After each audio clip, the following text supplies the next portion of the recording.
আসসালামু আলাইকুম। আমি শাহরিন আক্তার ইপা, মাই স্টুডেন্টের পক্ষ থেকে তোমাদেরকে অনেক অনেক শুভেচ্ছা। আমাদের এমএসএফ গ্রুপে হচ্ছে গিয়ে আমরা আজকে আমাদের যে এইচএসসি ক্লাসরুম সায়েন্স গ্রুপ আছে এখান থেকে হচ্ছে গিয়ে আমি আজকে প্রথম তোমাদের সামনে হাজির হলাম। সো আজকে হচ্ছে গিয়ে আমরা পড়বো হচ্ছে মানব শারীরতত্ত্ব, রক্ত ও সঞ্চালন।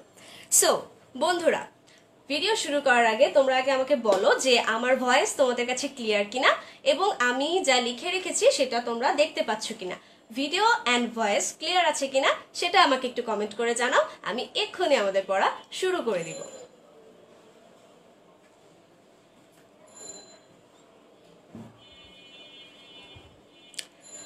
ওয়েল, সাউন্ড আর ভিডিও ক্লিয়ার আছে কিনা আমাকে একটু জানাতে হবে, একটু কমেন্ট করো। আচ্ছা, এমডি ইমামুল হাসান বলছে আসসালামু আলাইকুম আপু। হ্যাঁ, ওয়ালাইকুম আসসালাম ভাইয়া, কেমন আছো? ওয়েল, আমাদের ক্লাসে অনেকে যুক্ত হয়েছে, তো তোমরা তোমাদের ফ্রেন্ডদেরকে মেনশন দাও আর হচ্ছে গিয়ে বেশি বেশি শেয়ার দাও লাইভটা, যাতে হচ্ছে তোমাদের ফ্রেন্ডসরাও দেখতে পারে। তো আজকে হচ্ছে যে আমাদের প্রথম ক্লাস রক্ত ও সঞ্চালনের লেকচার 1 আজকে। তো আজকে আমরা কি কি পড়বো সেটা তোমাদের নোটিশেই জানিয়ে দেওয়া হয়েছে। তো প্রথমে আমরা পড়বো হচ্ছে যে রক্ত। তো রক্ত কি সেটা তো আমরা সবাই জানি যে রক্ত হচ্ছে এক বিশেষ ধরনের তরল যোজক টিস্যু। তরল যোজক টিস্যু, তো যোজক টিস্যু কথাটা আমরা পড়ে এসেছি, কিন্তু যোজক টিস্যু মানে কি আমরা জানি? যোজক টিস্যু মানে হচ্ছে যে কানেকটিভ টিস্যু, যেটা হচ্ছে যে শরীরের বিভিন্ন অংশের সাথে কানেকশন বা যোগাযোগ রক্ষা করে থাকে। আচ্ছা, তো তোমরা সবাই আমার ভয়েস শুনতে পাচ্ছ? এখন রক্ত তো আমরা জানলাম যে সেটা হচ্ছে যে একটা তরল যোজক টিস্যু। এখন আমাদের রক্তের কিছু বিষয়, আমাদের স্পেসিফিক কিছু বিষয় যে জানতে হবে। আর তার আগে বলছি যে আজকে যে আমাদের ক্লাসটি সেটি হচ্ছে যে মেইনলি হচ্ছে যে আমাদের অবজেক্টিভ বেসড ক্লাস। তার মানে হচ্ছে যে আজকে আমরা যা যা জানবো সেগুলো হচ্ছে যে আমাদের অবজেক্টিভের জন্য খুবই ইম্পর্টেন্ট। ওয়েল, সো আমরা জেনে নিই যে রক্তের পিএইচ কত। রক্তের পিএইচ হচ্ছে 7.35 থেকে 7.45। গড়ের পিএইচ হচ্ছে 7.4। যদি আসে যে গড়ে পিএইচ কত, তখন অবশ্যই আমরা কি লিখবো যে 7.4। আর যদি কোনো রেশিও দেওয়া থাকে বা কোনো রেঞ্জ দেওয়া থাকে সেটার ভিতরে যদি আমাদের 7.35 থেকে 7.45 এই অপশনটা থাকে, তাহলে অবশ্যই আমরা এটাই দাগাবো। তো যাই হোক, রক্তের তাপমাত্রাটা জানা দরকার। আমাদের রক্তের তাপমাত্রা কত? রক্তের তাপমাত্রা হচ্ছে 36 থেকে 38 ডিগ্রি সেলসিয়াস। তো মানুষ হচ্ছে যে আসলে উষ্ণ রক্তের প্রাণী, তাই না? বলা হয় না যে আমাদের রক্ত গরম, ইয়াং জেনারেশন রক্ত গরম। হ্যাঁ, রক্ত গরম তার কারণ হচ্ছে যে রক্তের তাপমাত্রাটা একটু বেশি, যে হচ্ছে যে 36 থেকে 38 ডিগ্রি সেলসিয়াসের মধ্যে থাকে। এখন একজন পূর্ণবয়স্ক মানুষের দেহে অবশ্যই তাকে সুস্থ হতে হবে। সুস্থ এবং পূর্ণবয়স্ক মানুষের দেহে আমাদের প্রায় 5 থেকে 6 লিটার রক্ত থাকে, যেটা হচ্ছে যে আমাদের দেহের মোট ওজনের 8%। সেটা আমাদের দেহের মোট ওজনের 8%। তো এবার আমরা জানবো যে রক্তের আপেক্ষিক গুরুত্ব কত। রক্তের আপেক্ষিক গুরুত্ব তো কিন্তু পানির থেকে বেশি। হ্যাঁ, পানির থেকে বেশি, যেটা হচ্ছে যে 1.065, প্রায় 1.065। আর আমাদের রক্তের টেস্ট কি মিষ্টি নাকি তিতা বলো তো? কমেন্টে জানাও তো যে আমাদের রক্তের হচ্ছে যে টেস্ট কেমন। একটু কমেন্ট করো তো যে মিষ্টি নাকি তিতা।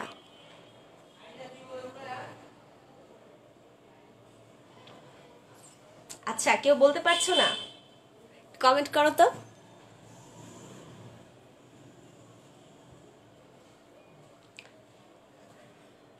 ওয়েল, আমাদের রক্তের স্বাদ হচ্ছে মিষ্টিও না, তিতাও না, নোনতা। রক্তের স্বাদ হচ্ছে কিছুটা লবণাক্ত। তার কারণ হচ্ছে যে আমাদের রক্তে হচ্ছে যে অজৈব লবণের উপস্থিতি থাকে, যেটার জন্য আমাদের রক্তের স্বাদটা একটু লবণাক্ত হয়ে থাকে। এখন রক্ত তো আমরা জানলাম, কিন্তু রক্ত যে সংবহন আমরা পড়ছি, এই রক্ত সংবহনের সম্পর্কে আমাদের প্রথম ধারণা প্রদান করেন যে বিজ্ঞানী, তিনি হচ্ছে উইলিয়াম হার্ভে। ঠিক আছে, বিজ্ঞানী উইলিয়াম হার্ভে। এই নামটা হচ্ছে অনেক অনেক ইম্পর্টেন্ট। অনেক সময় দেখা যায় যে বিজ্ঞানীদের নাম দু একটা অবজেক্টিভে চলে আসে, তো সেক্ষেত্রে আমাদের উইলিয়াম হার্ভের নামটা জানা দরকার। তো যাই হোক, রক্তকে যদি হচ্ছে যে আমরা হচ্ছে যে সেন্ট্রিফিউজ করা হয়, সেন্ট্রিফিউজ যন্ত্রের সাহায্যে যদি হচ্ছে যে আমরা রক্তটাকে হচ্ছে যে একটা টেস্ট টিউবে, যদি ধরো যে আমি একটা টেস্ট টিউব তোমাদেরকে এঁকে দেখাচ্ছি, যে একটা টেস্ট টিউবে রক্তকে নিয়ে যদি 30 মিনিট ধরে হচ্ছে যে সেন্ট্রিফিউজ যন্ত্রে সেন্ট্রিফিউজ করা হয়, ঘোরানো হয়, তাহলে দেখা যায় যে রক্ত মোটামুটি আমাদের দুটা স্তরে হচ্ছে যে বিভক্ত হয়ে পড়ে। ঠিক আছে, আমাদের রক্ত হচ্ছে যে দুটো স্তরে হচ্ছে যে বিভক্ত হয়ে পড়ে। উপরের যে অংশটা থাকে সেটা হচ্ছে হলুদ একটা স্তর। তো আমি হলুদ কালি তো আমি আনি নাই সাথে, সবুজ কালি দিয়ে দেখাচ্ছি যে একটা, ধরে নাও এটাই হলুদ, হ্যাঁ, হলুদ রঙের একটা থাকে, তোমার স্তর থাকে। এই স্তরটাকে বলা হয় হচ্ছে যে রক্তরস। ঠিক আছে, রক্তরস বা প্লাজমা, যার পরিমাণ থাকে হচ্ছে 55% বা 55%। আর হচ্ছে যে আমাদের রক্তকণিকা যেটা থাকে, রক্তকণিকার আমাদের হচ্ছে যে পার্সেন্টেজ হচ্ছে যে রক্তকণিকা, এই পার্সেন্টেজ হচ্ছে যে আমাদের 45%। ঠিক আছে, আর মাত্র হচ্ছে যে এখানে আমাদের হচ্ছে যে আমাদের 1% হচ্ছে থাকে হচ্ছে যে ডাব্লিউবিসি, আর হচ্ছে আমাদের হচ্ছে যে অনুচক্রিকা, আর বাকি 44% থাকে হচ্ছে যে আমাদের আরবিসি বা হচ্ছে আমাদের লোহিত রক্তকণিকা। তো এই বিষয়গুলো হচ্ছে যে আমরা এখন ডিটেলস জানবো। তো প্রথমে আসো যে প্লাজমার ভেতরে কি কি আছে, প্লাজমা বা রক্তরসের ভেতরে কি কি আছে। প্লাজমা বা রক্তরসের ভেতরে হচ্ছে দুই ধরনের পদার্থ থাকে, তরল আর কঠিন। তরল পদার্থ পুরোটাই হচ্ছে যে পানি, পানির পরিমাণ হচ্ছে যে আমাদের কত 90 থেকে হচ্ছে যে 92%। এই পার্সেন্টেজটা খুব আসে, হ্যাঁ, এটা হচ্ছে টিচারদের খুবই ফেভারিট একটা কোশ্চেন। এটা হচ্ছে অবজেক্টিভে তারা দিয়ে দেয় যে প্লাজমাতে হচ্ছে যে পানির পরিমাণ কত। তো আরেকটা যেটা হচ্ছে যে তাহলে কঠিন পদার্থের পরিমাণ হচ্ছে প্লাজমাতে 8 থেকে 10%। এই যে কঠিন পদার্থগুলো আছে তার সেটা হচ্ছে যে আবার দুই ভাগে বিভক্ত, অজৈব পদার্থ আর হচ্ছে জৈব পদার্থ। এখন রক্তরস বা প্লাজমাতে আমাদের যে অজৈব পদার্থ রয়েছে সেইটার পরিমাণ হচ্ছে যে আমাদের 0.9%, আর কঠিন পদার্থ যেটা আছে সেটা হচ্ছে যে জৈব পদার্থ, জৈব পদার্থ যেটা সেটা হচ্ছে যে আমাদের 7 থেকে 9%। তো অজৈব উপাদান আর জৈব উপাদানের হচ্ছে যে আমাদের পার্সেন্টেজ গুলো জানলেই এনাফ, এর থেকে বেশি আমাদের তেমন কিছু লাগে না। তো এখানে আমাদের কিছু প্লাজমা প্রোটিন থাকে, হ্যাঁ, আমাদের হচ্ছে যে রক্তরসের যে ইম্পর্টেন্ট যে বিষয়টা, যে জৈব পদার্থ, ঠিক আছে, রক্তরসের যে জৈব পদার্থ সেটার মধ্যে যে হচ্ছে যে একটা আমাদের ইম্পর্টেন্ট কথা বা ইম্পর্টেন্ট যেটা মনে রাখতে হবে যে প্রোটিন থাকে। জৈব পদার্থের মধ্যে অনেক ধরনের প্রোটিন থাকে। এখন কি কি প্রোটিন থাকে, মেইনলি যে প্রোটিনগুলো আমাদের থাকে সেটা আমরা একটা ছন্দ দিয়ে মনে রাখবো। ছন্দটা হচ্ছে যে ফারিয়া প্রথম হচ্ছে কি গেল, গুলশানে এলো। ফারিয়া প্রথম গুলশানে এলো। ফারিয়া প্রথম গুলশানে এলো। তো ফারিয়া হচ্ছে যে প্রথমবার গুলশানে আসছে, এখন দেখতেছে ঘুরে ফিরে যে কি কি আছে এখানে। তো ফারিয়া হচ্ছে যে কি, এখানে মনে রাখবো হচ্ছে ফাইব্রিনোজেন। দেখতে পাচ্ছ তোমরা? দেখতে যদি সমস্যা হয় আমাকে কিন্তু অবশ্যই অবশ্যই জানাবে। ফাইব্রিনোজেন, ঠিক আছে, ফাইব্রিনোজেন লেখা যদি দেখতে সমস্যাও হয়, আমার ভয়েস শুনে আমার কথা শুনে তোমরা হচ্ছে একটু বুঝে নেবে, হ্যাঁ। ফারিয়া হচ্ছে ফাইব্রিনোজেন, প্রথম দিয়ে মনে রাখবো হচ্ছে প্রথমবিন, প্রথমবিন। দেন গুলশান দিয়ে মনে রাখবো হচ্ছে যে globulin,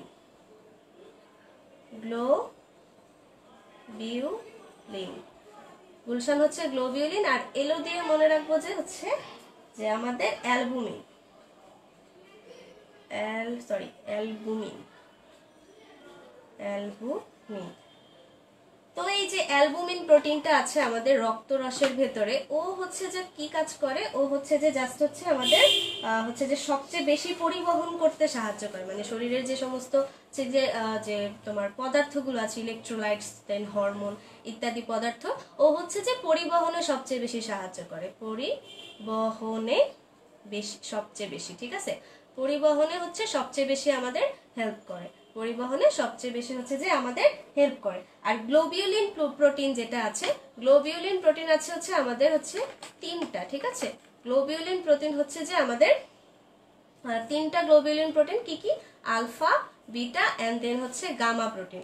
alpha globulin, beta globulin এবং হচ্ছে গামা গ্লোবিউলিন। এই যে গামা গ্লোবিউলিন যেটা আছে, এই যে আমাদের গামা গ্লোবিউলিন, এটা হচ্ছে যকৃতে তৈরি হয়, এটা হচ্ছে যে যকৃতে তৈরি হয়। আর এটা বাদ সরি যকৃতে তৈরি হয় না। এই যে গামা গ্লোবিউলিন যেটা আছে ও হচ্ছে যকৃতে তৈরি হয় না, আর ও ছাড়া বাকি সব হচ্ছে তোমার যকৃতে তৈরি হয়। শুধুমাত্র গামা গ্লোবিউলিন হচ্ছে যে আমাদের যকৃতে তৈরি হয় না, বাকি সব হচ্ছে আমাদের হচ্ছে যে যকৃতে তৈরি হয়। আচ্ছা, এরপরে আসো রক্তকণিকা। রক্তকণিকাটা হচ্ছে যে ব্লাড কর্পাসেলস বলা হয়। রক্তকণিকাকে বলা হয় হচ্ছে ব্লাড কর্পাসেলস। পূর্বে হচ্ছে মানে আগে হচ্ছে যে ব্লাড সেল বলা হতো, কিন্তু ব্লাড সেল এখন আর বলা হয় না, কারণ হচ্ছে যে সেলের মতো অন্যান্য সেলের মতো হচ্ছে আমাদের যে রক্তকণিকাগুলো আছে ওরা হচ্ছে স্ববিভাজিত হয় না বা নিজে নিজে হচ্ছে ওরা তৈরি হতে পারে না, সেই জন্য হচ্ছে ওদেরকে এখন ব্লাড কর্পাসেলস বা হচ্ছে রক্তকণিকা বলা হয়। রক্তকণিকার পরিমাণ আমি আগে বলেছি যে 45% আমাদের রক্তে থাকে। তো 3 ধরনের রক্তকণিকার কথা আমরা সবাই জানি, যে আরবিসি, ডাব্লিউবিসি আর হচ্ছে প্লাটিলেট। আরবিসির আরেকটা নাম হচ্ছে যে ইরাইথ্রোসাইট, আরেকটা নাম হচ্ছে যে ইরাইথ্রোসাইট। এখানে হচ্ছে যে আমাদের ইরাইথ্রো মানে হচ্ছে যে লাল, হ্যাঁ, ইরাইথ্রো শব্দটার অর্থ হচ্ছে লাল। আর আমাদের হচ্ছে যে এটা হচ্ছে যে আমাদের লাল রোহিত রক্তকণিকা। আর যে ডাব্লিউবিসি হচ্ছে সেটা হচ্ছে লিউকোসাইট। লিউকো কথাটার মানে হচ্ছে যে কি বলতো, সাদা। লিউকো কথাটার মানে হচ্ছে সাদা, তো এটা হচ্ছে যে শ্বেত রক্তকণিকা। আর থ্রোম্বোসাইট বলা হয় হচ্ছে আমাদের প্লাটিলেটকে। তো প্লাটিলেটকে হচ্ছে কি আরেকটা নামে ডাকা হয় থ্রোম্বোসাইট। তো থ্রোম্বোসাইটের এই যে থ্রোম্বো কথাটা হচ্ছে যে থ্রোম্বো কথাটার অর্থ হচ্ছে যে রক্ত তঞ্চন। কি বলছি আমি, যে রক্ত তঞ্চন বা রক্ত জমাট। তো রক্ত তঞ্চন ঘটায় যে সেল বা যে হচ্ছে সেটাই হচ্ছে যে আমাদের কি তোমার থ্রোম্বোসাইট। তো যাই হোক, আশা করি এতটুকু বুঝতে পেরেছো। এরপর হচ্ছে যে আমি হচ্ছে যে তোমার রক্তকণিকাগুলো নিয়ে হচ্ছে একটু ডিটেলস আলোচনা করব। প্রথমে আসো আমরা আরবিসি বা ইরাইথ্রোসাইট নিয়ে হচ্ছে যে আলোচনা করব। তো তোমরা হচ্ছে যে আমার সাথে সাথে খাতা কলম রাখবে এবং সাথে সাথে হচ্ছে যে লিখে নিবে। তো এটা হচ্ছে তোমাদের একটা ক্লাস নোটের মতো হয়ে যাবে তাহলে, এবং তো পরবর্তীতে তোমরা হচ্ছে সেটা গ্রুপে পোস্ট করবে। তো এখন আসো যে আমরা আরবিসি পড়ি। আরবিসি হচ্ছে যে আমাদের যে কোথায় তৈরি হয় সেটা হচ্ছে সবার আগে আমাদের জানতে হবে, ঠিক আছে? তো আমার ভয়েস কি ক্লিয়ার, আর তোমরা কি দেখতে পাচ্ছো বা বুঝতে পারছো? ওয়েল, আচ্ছা, তাহলে তোমরা যদি বুঝে গিয়ে থাকো তাহলে চলো লোহিত রক্তকণিকা শুরু করা যাক। আচ্ছা, রক্ত তৈরির যে আমাদের প্রক্রিয়া, সেই প্রক্রিয়াটাকে বলা হয় হচ্ছে হেমাটোপয়োসিস। তৈরি কথাটা হচ্ছে যে আমরা যে ইউজ করি, তৈরি বোঝানো হয় যে কোনো কিছু যে আমাদের হচ্ছে কোনো কিছু তৈরি বলতে বোঝানো হয় যে জেনেসিস কথাটা ইউজ করা হয়। জেনেসিস মানে হচ্ছে তৈরি। কিন্তু যদি আমাদের ব্লাড সেল তৈরি হয় বা ব্লাড কর্পাসেলস তৈরি হয়,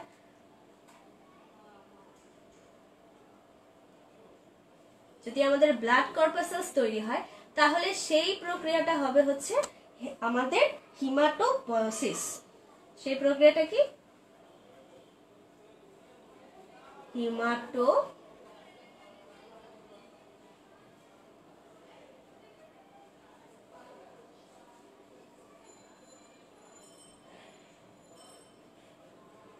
হেমাটোপয়োসিস। আচ্ছা, আমি আবার লিখতেছি।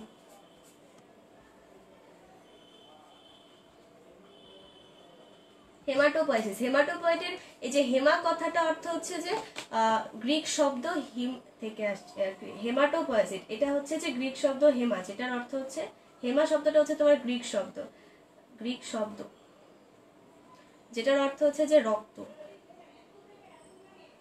ঠিক আছে, রক্ত। এখন এই হেমাটোপয়েসিস প্রক্রিয়া হচ্ছে যে আমাদের রক্তকণিকা উৎপন্ন হয়।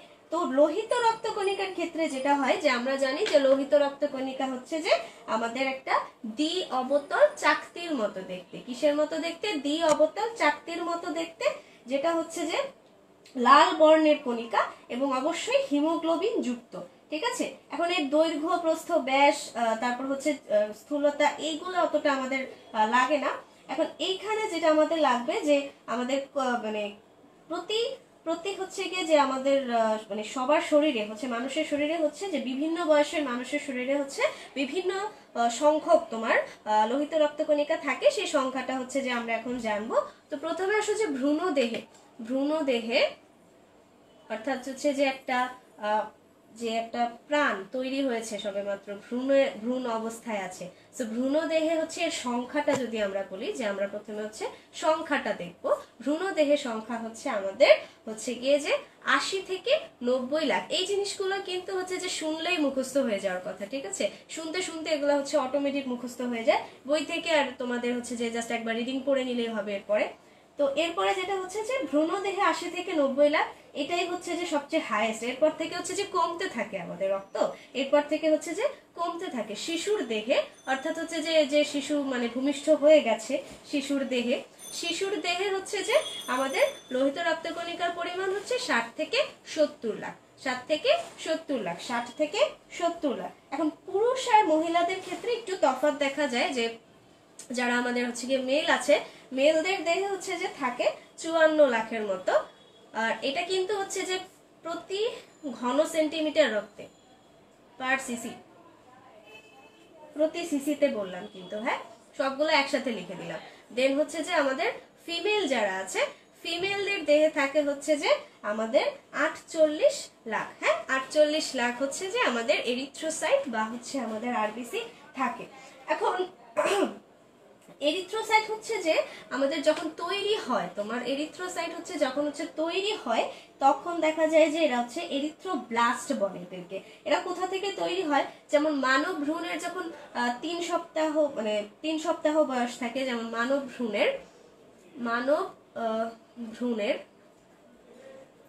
ভ্রূণের ক্ষেত্রে যখন তোমার হচ্ছে যে একেবারে প্রাথমিক পর্যায়ে, হ্যাঁ এই জিনিসগুলো কিন্তু জানা লাগবে, যে একেবারে হচ্ছে যে প্রাথমিক পর্যায়ে, অর্থাৎ তোমার বলা যায় 3 উইক বয়সে হচ্ছে যে তখন এটা তৈরি হয় কোথায়। এবার হচ্ছে যে আমরা পড়তেছি যে তৈরি বা হচ্ছে বলা যায় উৎপন্ন। তো তৈরি হয় কোথায় কোথায়? মানব ভ্রূণে হচ্ছে যে প্রাথমিক পর্যায়ে, অর্থাৎ 3 উইক বয়সে হচ্ছে যে আমাদের কুসুম থলিতে তৈরি হয়। কোথা থেকে তৈরি হয়? মানব ভ্রূণে যখন প্রাথমিক পর্যায়ে 3 উইক যখন বয়স থাকে, তখন কোথা থেকে তৈরি হয়? যে কুসুম থলি আছে, যে সেই কুসুম থলি থেকে হচ্ছে যে আমাদের তৈরি হয়। এরপর হচ্ছে যে আমাদের যে তোমার মাধ্যমিক পর্যায়ে, অর্থাৎ যখন হচ্ছে মানব ভ্রূণের হচ্ছে যে যখন হচ্ছে মাধ্যমিক পর্যায়ে থাকে, যে মাধ্যমিক পর্যায়ে হচ্ছে যে কত বয়স ধরা যায়? যে তোমার যে 6 মাস পর্যন্ত, 6 মান্থ, ঠিক আছে? 6 মান্থ পর্যন্ত হচ্ছে যে আমাদের হচ্ছে কত তোমার কোথা থেকে তৈরি হয়? যে যকৃৎ থেকে তৈরি হয়। কিন্তু এর পরবর্তীতে কিন্তু আমার হচ্ছে যে তোমার এই যে যকৃৎ থেকে তো এখন তৈরি হচ্ছে যে মাধ্যমিক পর্যায়ে হচ্ছে 6th মান্থ বয়স পর্যন্ত, এবং ভূমিষ্ঠ হওয়ার সময় থেকে বলা হয় যে একেবারে তোমার সারা জীবন পর্যন্ত, যে তোমার ভূমিষ্ঠ হওয়ার পর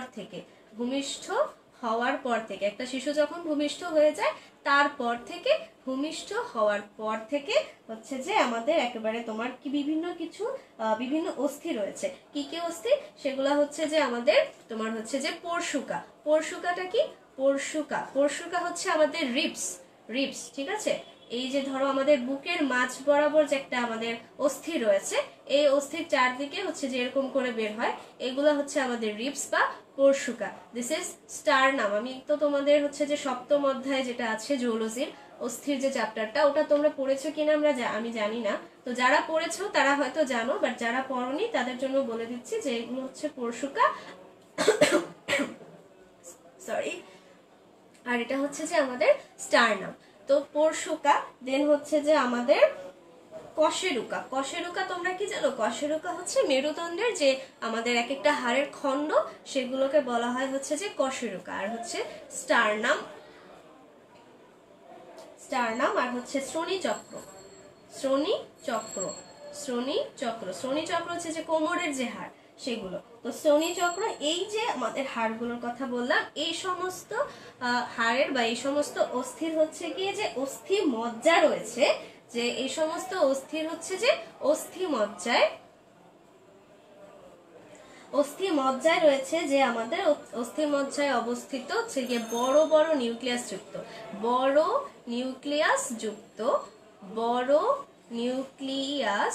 যুক্ত বড় নিউক্লিয়াস যুক্ত হচ্ছে যে স্টেম কোষ থাকে। কি কোষ থাকে? স্টেম কোষ থাকে। কি কোষ বলেছি আপু? স্টেম কোষ। স্টেম কোষ, স্টেম কোষ থাকে। সেই স্টেম কোষ থেকে আমাদের অবিরত লোহিত কণিকা তৈরি হয়, সেটা হচ্ছে কি আমাদের এরিথ্রোব্লাস্ট বলা হয়। সেটাকে হচ্ছে এরিথ্রোব্লাস্ট। এরিথ্রোব্লাস্ট। এই ব্লাস্ট কথাটার মানে কি? ব্লাস্ট কথাটার মানে হচ্ছে যে শিশু অবস্থা বা অপরিণত অবস্থা। কোন একটা কোষের হচ্ছে যে একেবারে অপরিণত অবস্থা বা শিশু অবস্থা, বলতে পারি যে এটা হচ্ছে অপরিণত। অপরিণত কোষ, বা তুমি এটাকে শিশু কোষ বলো তাও হচ্ছে যে ভুল হবে না। এই যে আমাদের এরিথ্রোব্লাস্ট, এরিথ্রোব্লাস্টই হচ্ছে যে পরবর্তীতে আমাদের ইরাইথ্রোসাইট বা এরিথ্রোসাইট যেটাই বলো আমাদের এরিথ্রোসাইট তৈরি করে। তো যখন এরিথ্রোব্লাস্ট অবস্থায় থাকে তখন কিন্তু ওর ভিতরে নিউক্লিয়াস থাকে এবং বেশ বড় আকৃতির নিউক্লিয়াসই থাকে। ঠিক আছে, ধরো যে তখন এর ভিতরে হচ্ছে যে নিউক্লিয়াস আছে, কিন্তু যখন আমাদের এরিথ্রোসাইট হয়, এরিথ্রোসাইটের ভিতরে কিন্তু আমাদের কোনো নিউক্লিয়াস থাকে না। তো একটা কথা বলা হয় যে স্তন্যপায়ী প্রাণীর মধ্যে নাকি উটের আরবিসিতে নাকি নিউক্লিয়াস আছে। এটা হচ্ছে একদম ভুল কথা। এটা আজমল স্যারের নিউ এডিশনের বইগুলা তোমরা যদি দেখো তাহলে দেখতে পাবে যে ওখানে বলা আছে, ক্লিয়ার করে বলা আছে যে উটের লোহিত কণিকায় হচ্ছে যে আমাদের কি থাকে না, আমাদের হচ্ছে নিউক্লিয়াস থাকে না। অর্থাৎ কোন স্তন্যপায়ী প্রাণীদেরই হচ্ছে আরবিসিতে নিউক্লিয়াস থাকবে না, উটেরও থাকে না। জাস্ট ওর হচ্ছে যে এরিথ্রোসাইটের আকৃতিটা একটু ভিন্ন হতে পারে, কিন্তু ওর হচ্ছে যে কি থাকবে না, নিউক্লিয়াস থাকবে না। তো এখানে কি হয় যে এই যে এরিথ্রোব্লাস্ট থেকে এরিথ্রোসাইটে আসলো, এখানে আসতে হচ্ছে যে একটা তো যখন হচ্ছে এরিথ্রোব্লাস্ট অবস্থায় থাকে, যেহেতু নিউক্লিয়াস থাকে, তখন হচ্ছে যে ওর ভেতরে সমস্ত মানে অন্যান্য পদার্থগুলোও থাকে। কিন্তু যখন হচ্ছে লোহিত কণিকাটা পরিস্ফুটিত হয়, যখন এরিথ্রোব্লাস্ট এরিথ্রোসাইটে পরিণত হয়, তখন যেটা হয় যে ওর ভেতর থেকে নিউক্লিয়াস, তারপর হচ্ছে যে অন্যান্য পদার্থগুলো আছে, ঠিক আছে, যেমন ধরো গলজি বস্তু, দেন এন্ডোপ্লাজমিক রেটিকুলাম, এই সমস্ত জিনিসগুলো হচ্ছে এক্সোসাইটোসিস প্রক্রিয়ায় বের হয়ে যায়। এক্সোসাইটোসিস, এক্সোসাইটোসিস, এক্সোসাইটোসিস প্রক্রিয়ায় হচ্ছে যে এরিথ্রোব্লাস্টের ভেতর থেকে হচ্ছে যা কিছু আছে সবকিছু রক্ত রসে বা প্লাজমায় পরিত্যক্ত হয়ে হচ্ছে যে এরিথ্রোসাইটে রূপান্তরিত হয়। এখন এখানে আমাদের কিছু কিছু জিনিস হচ্ছে হেল্প করে। এই যে আমাদের এরিথ্রোব্লাস্ট থেকে এরিথ্রোসাইটে রূপান্তরিত হলো, এই জায়গায় হচ্ছে যে আমাদের কিছু কিছু জিনিস হচ্ছে আমাদের হেল্প করে। যেমন হচ্ছে প্রথমে যেটা আছে সেটা হচ্ছে যে আমাদের এরিথ্রোপয়েটিন নামক একটা হরমোন থাকে, যে এরিথ্রোপয়েটিন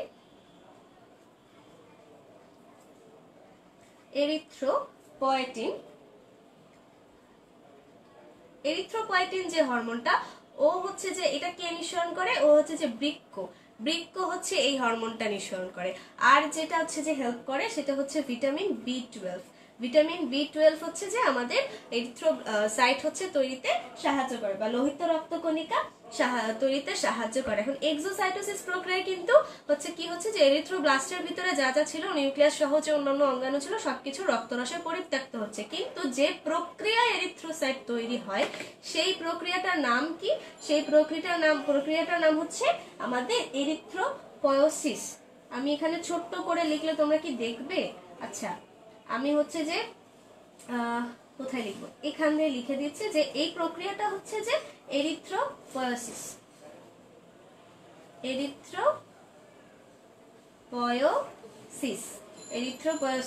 এরিথ্রোপয়োসিস প্রক্রিয়া হচ্ছে যে আমাদের এই যে এরিথ্রোসাইট আছে সেটা তৈরি হচ্ছে, এবং তৈরি হতে কে কে সাহায্য করছে? এরিথ্রোপয়েটিন নামক হরমোন, যেটা কিনা আমাদের বৃক্ক নিঃসরণ করে, এবং হচ্ছে আমাদের ভিটামিন বি12, আরো কিছু জিনিস আমাদের তোমার হচ্ছে সাহায্য করে, যেমন হচ্ছে যে ফলিক অ্যাসিড, দেন হচ্ছে যে ছেলেদের হচ্ছে যে আমাদের হচ্ছে যে টেস্টোস্টেরন হরমোন থাকে, টেস্টোস্টেরন হরমোন, এটা হচ্ছে একটা মেল হরমোন। হ্যাঁ, এটা হচ্ছে পুরুষের হরমোন, মেল হরমোন। সো এই হরমোনটা হচ্ছে যে আমাদের সাহায্য করে। আর হচ্ছে যে সাহায্য করে যে আমাদের গ্রোথ হরমোন।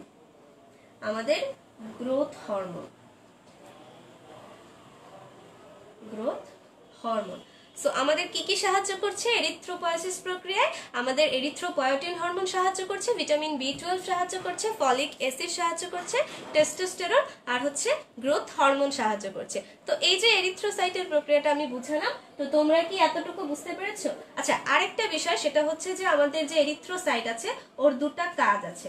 ও হচ্ছে যে ওর অনেক কাজ আছে, কিন্তু তার মধ্যে আমাদের দুটো কাজ মনে রাখতেই হবে। একটা হচ্ছে যে ও হচ্ছে যে অক্সিজেন এন্ড হচ্ছে যে আমাদের কার্বন ডাইঅক্সাইড সেটা পরিবহন করে, আমাদের অক্সিজেন এবং কার্বন ডাইঅক্সাইড পরিবহন করে। এন্ড দেন আরেকটা কাজ ওরা করে যে ব্লাড গ্রুপিং এ সাহায্য করে, ঠিক আছে? ওরা হচ্ছে যে রক্ত গ্রুপিং এ সাহায্য করে, রক্ত গ্রুপিং এ সাহায্য করে। তাহলে এরিথ্রোসাইট রক্ত গ্রুপিং এ সাহায্য করে। যদি আসে যে নিচের কোনটি হচ্ছে যে রক্ত গ্রুপিং এ সাহায্য করে, সেটা হচ্ছে অবশ্যই এরিথ্রোসাইট বা লোহিত রক্ত কণিকা। সে হচ্ছে রক্ত গ্রুপিং এ সাহায্য করে, কার্বন ডাইঅক্সাইড ও অক্সিজেন পরিবহন করে। তো লোহিত কণিকা হচ্ছে আসলে আরো অনেক কাজ রয়েছে, যেমন ও হচ্ছে যে রক্তের যে আমাদের ঘনত্ব এবং আঠালো ভাব সেটাও রক্ষা করে। তো এই বাকি কাজগুলা হচ্ছে মানে একটু পড়লেই হবে জাস্ট একবার, কিন্তু এই ইম্পর্টেন্ট যে দুইটা বললাম এই দুটা মনে রাখতেই হবে।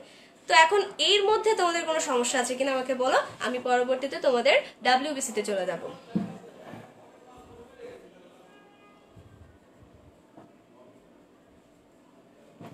আচ্ছা, একজন প্রশ্ন করেছে যে এক্সোসাইটোসিস কি কাজ করে। না, এক্সোসাইটোসিস হচ্ছে কোনো কাজ করে না। এক্সোসাইটোসিস হচ্ছে প্রক্রিয়া, যে প্রক্রিয়ায় এরিথ্রোব্লাস্ট থেকে হচ্ছে যে নিউক্লিয়াস এবং অন্যান্য যে অঙ্গাণুগুলো থাকে সেগুলো রক্তরসে পরিত্যক্ত হয়, সেই প্রক্রিয়াটার নাম হচ্ছে এক্সোসাইটোসিস। আর যেই প্রক্রিয়ায় হচ্ছে যে এরিথ্রোসাইট উৎপন্ন হয় বা তৈরি হয় সেই প্রক্রিয়াটার নাম হচ্ছে আমাদের এরিথ্রোপয়োসিস।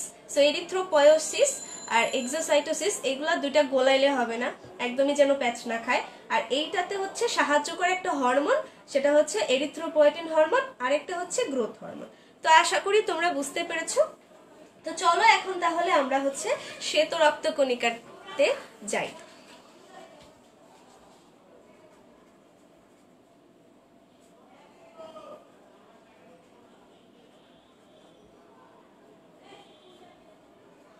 WBC বা হচ্ছে আমাদের লিউকোসাইট। এই যে WBC বা লিউকোসাইট ওরা কিন্তু হচ্ছে যে দুই ধরনের। কিসের উপর ভিত্তি করে? যে সাইটোপ্লাজম দানাদার নাকি হচ্ছে যে অদানাদার, এটার উপর ভিত্তি করে কিন্তু আমাদের হচ্ছে যে WBC দুই ধরনের। একটা হচ্ছে যে আমাদের গ্র্যানিউলোসাইট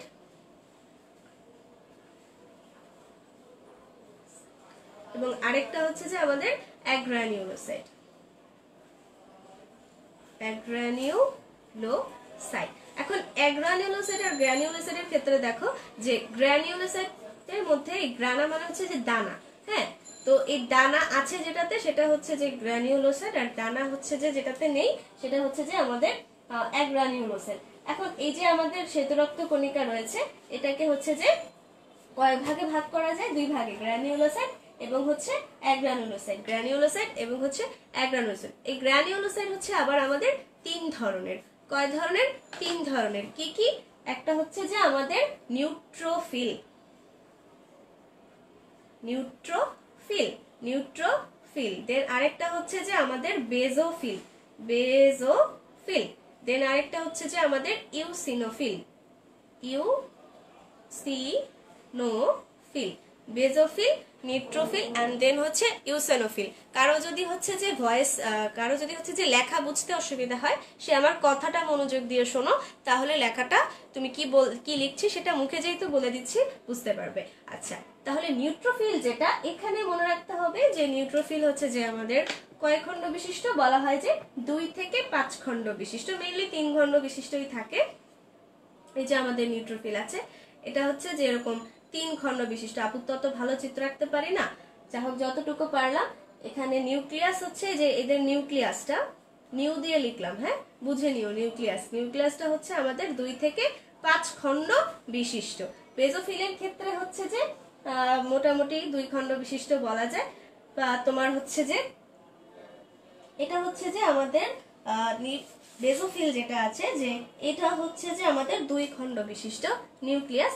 আমি ইচ্ছে এটা 4 না 2টা খণ্ড, তো হচ্ছে 2 খণ্ড, হ্যাঁ 2 খণ্ড বিশিষ্ট নিউক্লিয়াসটা কিন্তু, হ্যাঁ সবগুলোর ক্ষেত্রে এখন বারবার তো নিউক্লিয়াস লিখবো না।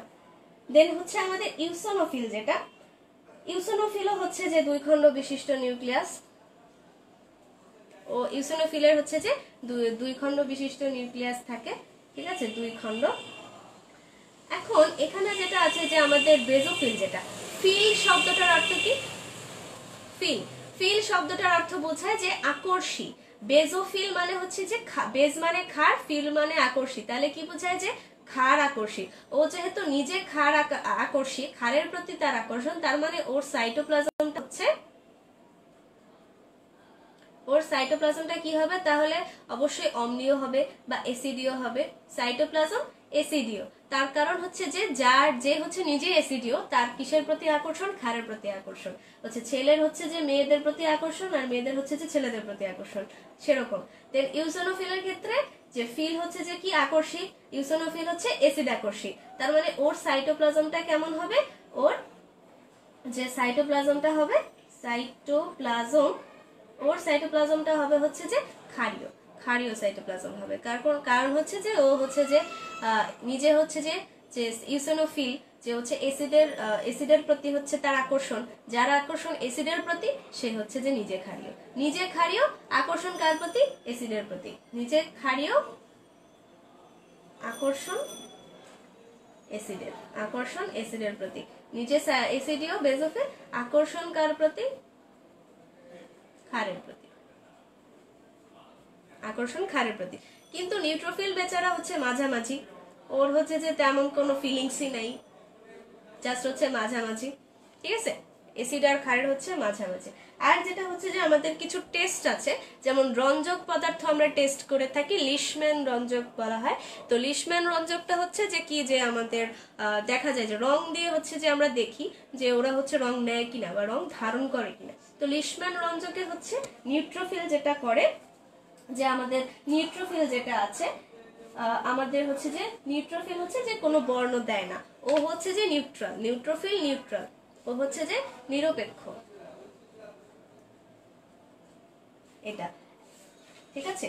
এখন আমাদের যে হচ্ছে যে অনেক জায়গায় আবার লেখা আছে যে বেগুনি বর্ণ ধারণ করে, তো এটা এক এক জায়গায় এক এক রকম আছে। তো তুমি নিরপেক্ষ মনে রাখো, যে হচ্ছে যে নিউট্রোফিল নিরপেক্ষ বা নিউট্রাল, তেমন রং হচ্ছে যে দেয় না। দেন আমাদের যে বেজোফিল আছে, সে বেজোফিল দেয় হচ্ছে যে আমাদের নীল রং দেয়, বেজোফিল হচ্ছে নীল রং দেয়। আর ইউসিনোফিল যেটা আছে, সে হচ্ছে যে আমাদের লাল রং দেয়। নিরপেক্ষ অথবা বেগুনি লিখে রাখো, কারণ অনেক জায়গায় আবার বেগুনি লেখা আছে, তো শেষে আবার প্যাচ খায় গেলে যদি অপশনে যে কোনো একটা থাকবে, নিরপেক্ষ দিলে বেগুনি দিবে না, বেগুনি দিলে নিরপেক্ষ দিবে না, যে কোনো একটা থাকবে। আর যদি দুইটাই থাকে তাহলে কপাল খারাপ, নিরপেক্ষ দিও তখন। দেন হচ্ছে যে এই যে রংগুলা, সেই রংগুলা হচ্ছে যে আমাদের লিশম্যান রঞ্জক। কি রঞ্জক? লিশম্যান রঞ্জক, লিশম্যান রঞ্জক। এই লিশম্যান রঞ্জকে হচ্ছে এক একটা এক এক কালার দেয়। হ্যাঁ, তো এখন এটা মনে রাখার জন্য একটা ছন্দ তোমরা হচ্ছে গিয়ে মনে রাখবা, সেটা হচ্ছে যে ইলা বেনি, ইলা বেনি। তাহলে ই হচ্ছে যে ইউসিনোফিল, ই হচ্ছে ইউসিনোফিল, লা হচ্ছে লাল, তাহলে ইলা হচ্ছে লাল, কি ইউসিনোফিল হচ্ছে লাল, বে হচ্ছে বেজোফিলের, এই যে বে হচ্ছে বেজোফিল, নি হচ্ছে নীল, ঠিক আছে, বলে দিলাম, লিখে নিও, ঠিক আছে। এরপর হচ্ছে যে আমরা চলে যাই অদানাদার বা অ্যাগ্রানিউলোসাইটে। তো অ্যাগ্রানিউলোসাইট মশাইরা তো হচ্ছে যে আমাদের দুই প্রকার, একটা হচ্ছে যে আমাদের হচ্ছে যে মনোসাইট এবং আরেকটা হচ্ছে যে আমাদের কি বলা যায়, যে লিম্ফোসাইট। লেখা একটু বাঁকাতারা হবে, এটা হচ্ছে যে কিছু করার নাই, কারণ this is a page, so একটু লেখা বাঁকাতারা হবে, বুঝে নিও। এরপরে আসো যে আমাদের যে বলছিলাম যে মনোসাইটটা হচ্ছে যে তার মন খুবই ছোট, কারণ হচ্ছে যে নিউক্লিয়াসটা ছোট। মনোসাইটের মন ছোট, তাই নিউক্লিয়াসটা ছোট, কিন্তু লিম্ফোসাইটের মন অনেক বড়, তাই তার নিউক্লিয়াসও হচ্ছে যে বড়, ঠিক আছে, এই কথাবার্তা। এখন মনোসাইট কি করে, যে মনোসাইট যখন কোনো টিস্যুর ভেতরে প্রবেশ করে, কোনো টিস্যুর ভেতরে হচ্ছে যে সে যখন প্রবেশ করে, তখন হচ্ছে যে এরকম এরকম এরকম হচ্ছে যে আমাদের ক্ষণপদ যুক্ত হচ্ছে একটা কোষে পরিণত হয়। তখন আমরা এটাকে কি বলি? ম্যাক্রোফেজ বলি। ম্যাক্রোফেজ। আচ্ছা, এই ম্যাক্রোফেজ যে আমাদের আছে, ও হচ্ছে করে কি, যে ফ্যাগোসাইটোসিস প্রক্রিয়া, ফ্যাগোসাইটোসিস প্রক্রিয়ায় হচ্ছে যে আমাদের কি করে, যে হচ্ছে যে জীবাণু ধ্বংস করে। তাহলে হচ্ছে ফ্যাগোসাইটোসিস প্রক্রিয়ায় হচ্ছে যে জীবাণু ধ্বংস করে। ফ্যাগোসাইটোসিস প্রক্রিয়া হচ্ছে যে আমাদের জীবাণু ধ্বংস করে। আরেকজন আমাদের ফ্যাগোসাইটোসিস করে, উনি হচ্ছেন যে আমাদের নিউট্রোফিল মহাশয়। এই যে আমাদের নিউট্রোফিল মহাশয় আছেন, উনিও হচ্ছে যে আমাদের ফ্যাগোসাইটোসিস করেন। এটা হচ্ছে ওনাদের কাজ, ফ্যাগোসাইটোসিসে হেল্প করে। আমাদের নিউট্রোফিলও হচ্ছে যে ফ্যাগোসাইটোসিসে হেল্প করছে, আর হচ্ছে আমাদের মনোসাইটও হচ্ছে যে আমাদের তোমার যে ফ্যাগোসাইটোসিস রয়েছে সেই ফ্যাগোসাইটোসিসে হচ্ছে যে হেল্প করছে। ঠিক আছে, আচ্ছা একটা প্রশ্ন তোমাদের দিকে ছুড়ে দিলাম, যে আমাদের দেহের হচ্ছে যে বলা হয় যে যে আণুবীক্ষণিক সৈনিক, আণুবীক্ষণিক সৈনিক কাদের বলে? এটা আমাকে কমেন্ট করে জানাও যে আমাদের দেহের হচ্ছে যে আণুবীক্ষণিক সৈনিক কাদেরকে বলে। ঠিক আছে, এটা হচ্ছে তোমাদের প্রশ্ন। আচ্ছা, আর বেজোফিলের কাজটা কি? বেজোফিল হচ্ছে যে কি কাজ করে? ও হচ্ছে যে আমাদের দুটা জিনিস হচ্ছে যে নিঃসরণ করবে। আমি এখানে হচ্ছে লিখতেছি যে বেজোফিল, বেজোফিল হচ্ছে যে, বেজোফিল কয় অক্ষরের বলো? বেজোফিল হচ্ছে 4 অক্ষরের। তাই ও কি করবে? 4 অক্ষরের দুইটা জিনিস ক্ষরণ করে, একটা হচ্ছে যে হেপারিন আর আরেকটা হচ্ছে হিস্টামিন। সরি, হ্যাঁ হিস্টামিন, তো হেপারিন আর হচ্ছে যে হিস্টামিন, দুইটাই হচ্ছে যে হ দিয়ে। ঠিক আছে, তো এই যে হেপারিন যে সেটা, এটা হচ্ছে আমাদের এক ধরনের একটা অ্যান্টিকোয়াগুল্যান্ট। হেপারিন কি এক ধরনের একটা অ্যান্টিকোয়াগুল্যান্ট,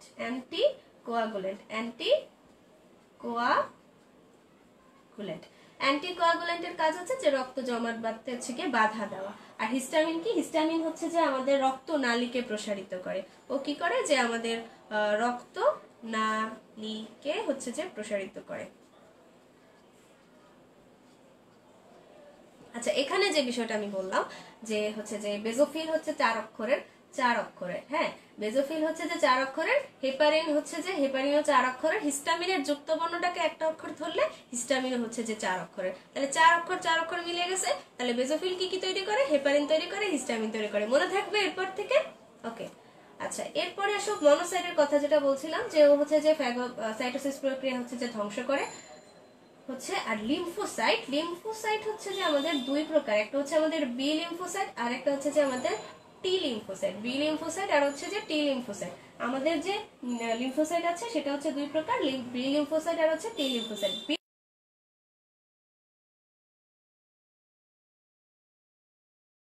অ্যান্টিবডি তৈরি করে হচ্ছে যে বি লিম্ফোসাইট, আর টি লিম্ফোসাইট হচ্ছে যে আমাদের ইমিউন রেসপন্সে সাহায্য করে, বা বলা হয় যে আমাদের প্রতিরক্ষামূলক অনাক্রম্যতা, বা হচ্ছে যে ইমিউন রেসপন্স,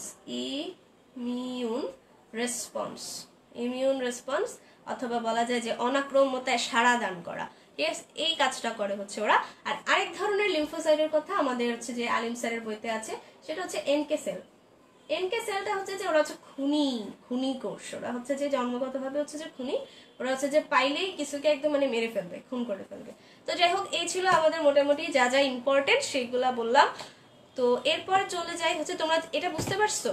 এটা বুঝতে পারলে হচ্ছে কি আমরা এখন হচ্ছে যে অণুচক্রিকাতে চলে যাব। এর মধ্যে কোনো প্রশ্ন থাকলে বলে ফেলো তাড়াতাড়ি তাড়াতাড়ি, আমাদের আর অনেক পড়া আছে।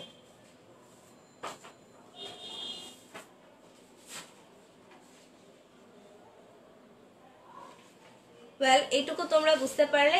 এরপর চলো আমরা পড়ে নেই হচ্ছে যে টুস করে পড়ে নেই হচ্ছে প্লাটিলেট বা হচ্ছে যে কি বলা যায় আমাদের থ্রোম্বোসাইট।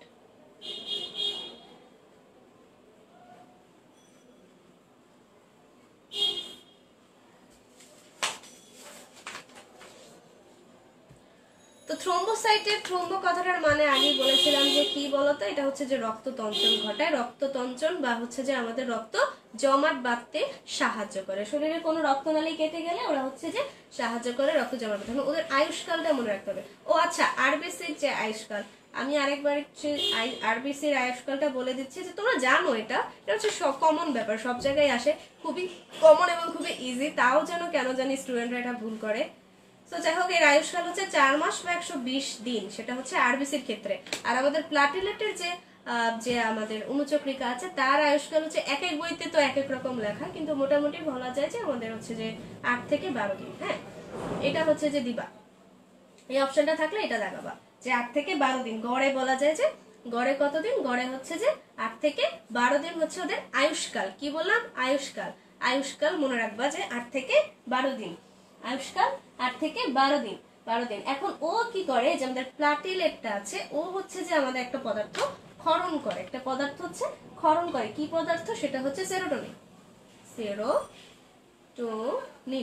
ও হচ্ছে যে সেরোটোনিন ক্ষরণ করে, যেটা হচ্ছে যে আমাদের সেরোটোনিনের আরেকটা যে নাম রয়েছে সেটা হচ্ছে 5-HT বা 5-হাইড্রক্সিট্রিপটামিন। এর কাজ হচ্ছে আমরা পরবর্তীতে আরো ডিটেলস হচ্ছে যে জানতে পারবো। তো যাই হোক, তো কমেন্টে কি কেউ জানাইছো যে হচ্ছে যে আমি একটা প্রশ্ন করেছিলাম আণুবীক্ষণিক সৈনিক কাদেরকে বলা হয়, সেটা হচ্ছে যে আমাকে অ্যান্সার দাও।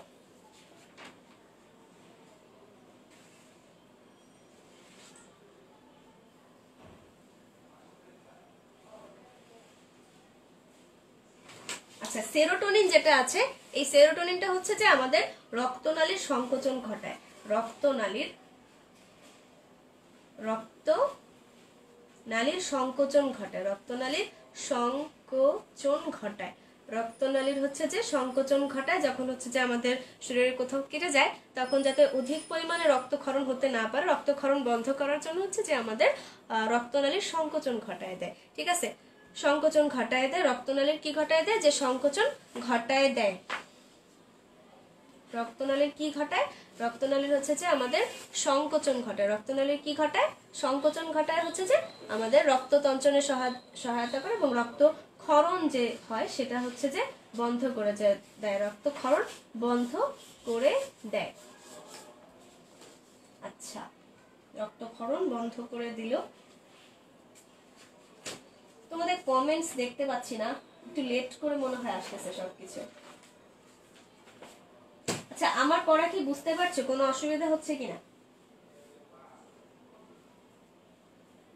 আচ্ছা, এখন এই যে অনুচক্রিকা যদি বাড়ে কমে তাহলে কিন্তু একটা রোগ হয়।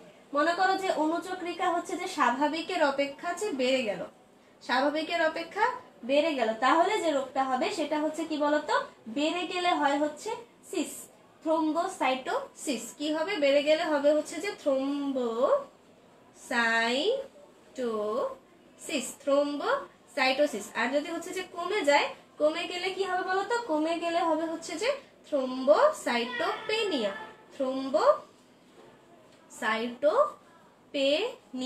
থ্রোম্বোসাইটোপেনিয়া কমে গেলে হয়েছে যে আমাদের কি হবে? যে অনুচক্রিকার পরিমাণ স্বাভাবিকের অপেক্ষায় কমে গেলে থ্রোম্বোসাইটোপেনিয়া হবে।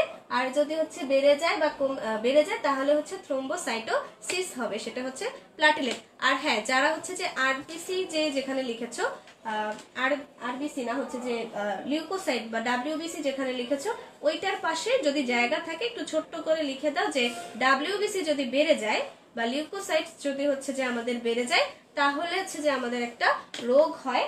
সেই রোগটা হচ্ছে যে আমাদের লিউকোসাইট যদি হচ্ছে যে স্বাভাবিকের অপেক্ষা অধিক বেড়ে যায়, তাহলে আমাদের হয় হচ্ছে যে লিউকোসাইথেমিয়া। লিউকোসাইথেমিয়া বা এটার আরেকটা নাম হচ্ছে লিউকোসাইটোসিস। শর্টকাটে লিখলাম আপু, তোমরা হচ্ছে যে লিখে নিও যে লিউকোসাইটোসিস, অথবা বলা হয় যে লিউকোসাইথেমিয়া। ঠিক আছে, লিউকোসাইথেমিয়া। আর হচ্ছে যে যদি হচ্ছে যে স্বাভাবিকের চেয়ে হচ্ছে যে কমে যায়, তাহলে কি হবে?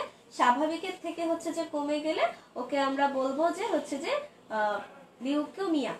ঠিক আছে, কি বলবো? যে লিউকোমিয়া।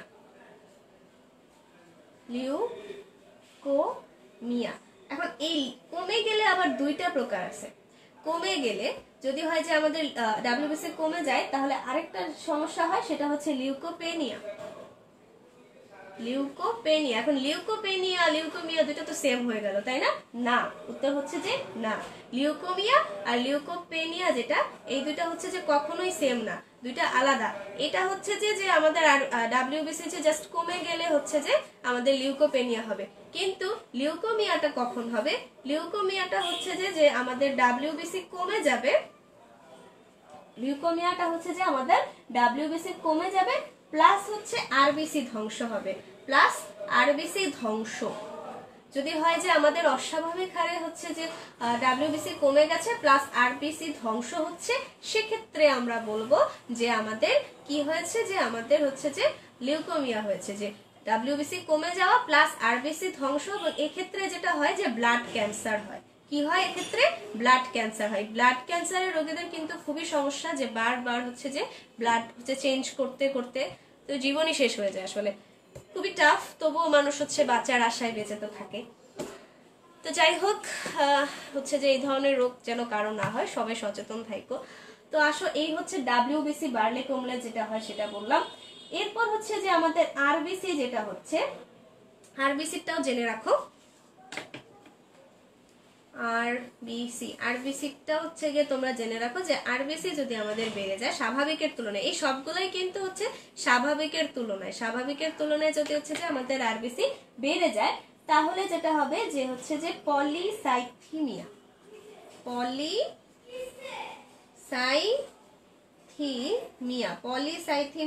আর যদি হচ্ছে যে আমাদের কমে যায়, স্বাভাবিকের থেকে যদি লোহিত রক্তকণিকা অধিক কমে যায়, যদি হচ্ছে যে অধিক কমে যায়, স্বাভাবিকের থেকে যদি অধিক কমে যায়, তাহলে কি হবে? হবে অলিগোসাইথেমিয়া।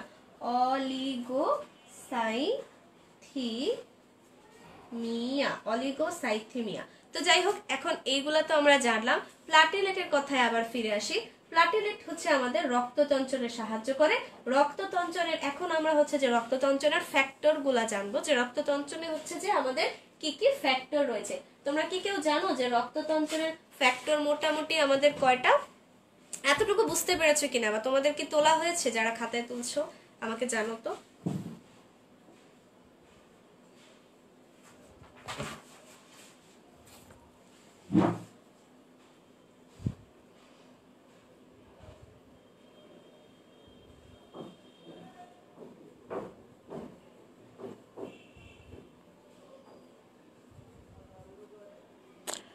ওয়েল, অনেকেই আছো আমার সাথে দেখলাম, thank you for joining with me.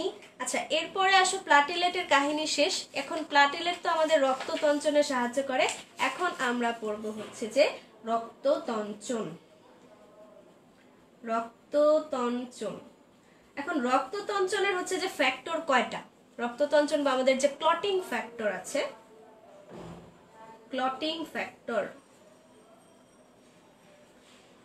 আমাদের যে ক্লটিং ফ্যাক্টর আছে, সেই ক্লটিং ফ্যাক্টর কয়টা কে বলতে পারবা? এটা খুবই সহজ একটা প্রশ্ন, একেবারে বাচ্চাদের একটা প্রশ্ন। এই প্রশ্নের অ্যান্সার যে দিতে পারবা না, সে হচ্ছে যে আসলে তাহলে কিছুই এখনো পড়ো নাই। আচ্ছা, ক্লটিং ফ্যাক্টর হচ্ছে যে আমাদের টোটাল 13টা। ক্লটিং ফ্যাক্টর হচ্ছে যে আমাদের টোটাল হচ্ছে যে আমাদের 13টা। কয়টা ক্লটিং ফ্যাক্টর? আমাদের ক্লটিং ফ্যাক্টর হচ্ছে 13টা। 13টা ক্লটিং ফ্যাক্টর। কয়টা ক্লটিং ফ্যাক্টর? 13টা ক্লটিং ফ্যাক্টর। এই 13টা ক্লটিং ফ্যাক্টরের ভেতরে আমাদের হচ্ছে যে প্রথম দুইটা হচ্ছে ক্লটিং ফ্যাক্টর। প্রথম যে দুইটা ক্লটিং ফ্যাক্টর আছে, সেই প্রথম দুইটা, আর আরেকটা হচ্ছে যে ক্যালসিয়াম 2+ ছাড়া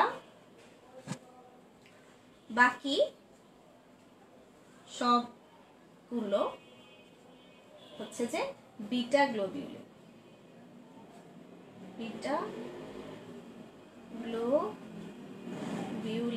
আমার তো জায়গা নাই, কিন্তু যাদের জায়গা আছে তারা এখানে গ্লোবিউলিন লিখে নিবা। তাহলে প্রথম দুইটা ক্লটিং ফ্যাক্টর আর হচ্ছে ক্যালসিয়াম 2+, এই তিনটা ক্লটিং ফ্যাক্টর বাদে বাকি সব হচ্ছে যে আমাদের বিটা গ্লোবিউলিন। এখন চারটা ক্লটিং ফ্যাক্টর হচ্ছে সবচেয়ে বেশি ইম্পর্টেন্ট। আমাদের যে 13টা ক্লটিং ফ্যাক্টর রয়েছে তার মধ্যে চারটা হচ্ছে সবচেয়ে বেশি ইম্পর্টেন্ট। কি কি বলতো? ফুল পরে টুক করে, যে আমি একটা হচ্ছে যে ফুলের গাছ লাগিয়েছিলাম, সেখান থেকে হচ্ছে যে ফুল পড়তেছে। কি করে পড়তেছে? টুক টুক করে ফুল সেখান থেকে পড়ে যাচ্ছে। তাহলে ফুল হচ্ছে কি আমাদের বলতো? ফুল দিয়ে কি বলা যায়? ফুল হচ্ছে যে আমাদের টুকটুক করে পড়ে যাচ্ছে, কিন্তু সেটা কি হচ্ছে যে আমাদের আদৌ কি কোনো হচ্ছে যে কোনো উপকারে আসতেছে? ফুল যদি পড়ে যায় তাহলে তো পড়েই যাবে। তাই না? এটা তো আর হচ্ছে যে আমি ধরে রাখতে পারবো না যদি হচ্ছে যে ফুল হচ্ছে যে পুড়ে যায়।